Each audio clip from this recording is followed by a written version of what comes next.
এই গোটেইকেইটা নিযুক্তিৰ এটা হলমাৰ্ক হল মেৰিট, মেধাৰ ভিত্তিত নিযুক্তি।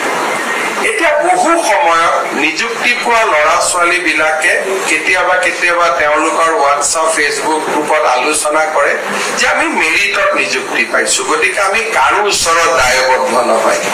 মই কথাটো ওলোটাকৈ কম যে ৰাজনৈতিকভাৱে নিযুক্তি দিব আটাইতকৈ সহজ, কাৰণ আজি যদি ইয়াত বহি থকা 200জন মানুহৰ পৰা মই 5-5 লাখ টকালৈ নিযুক্তি দিলোহেঁতেন, মোৰ দুই ধৰণে উপকাৰ হয়। এটা, মোৰ দলৰ কাৰ্যকৰ্তাসকলক নিযুক্তি দিব পাৰিলোহেঁতেন আৰু 5-5 লাখ টকাও ঘৰত আহিলেহেঁতেন।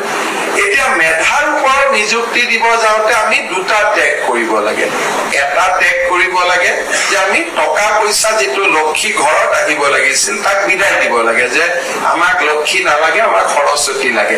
প্ৰথম আমি লক্ষীক বিদায় দিব লাগে। দ্বিতীয়তে, আমাৰ ৰাজনৈতিক জীৱনত আমাৰ লগত শুৱে বাৱে কাম কৰি থকা বহুত মানুহক প্ৰতিটো নিযুক্তিৰ পিছত আমি হেৰুৱাব লাগে।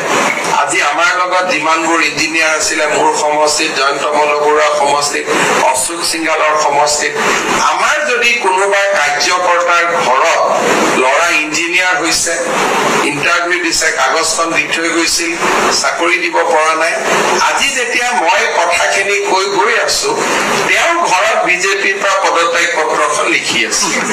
দুইটা কাম একেলগে হৈ আছে সমান্তৰাল ভাৱে, যে আমি কিয় বিজেপি কৰিব লাগে।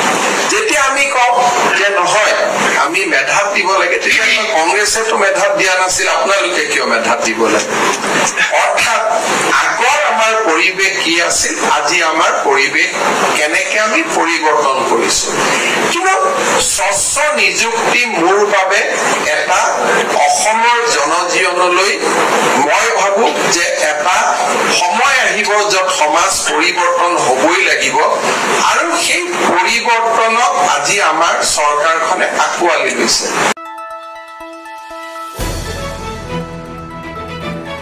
দ্য নিউজলেণ্ডছ, অবিৰত তথ্যানুসন্ধান, আপোনাৰ সেৱাত খবৰ সন্ধান।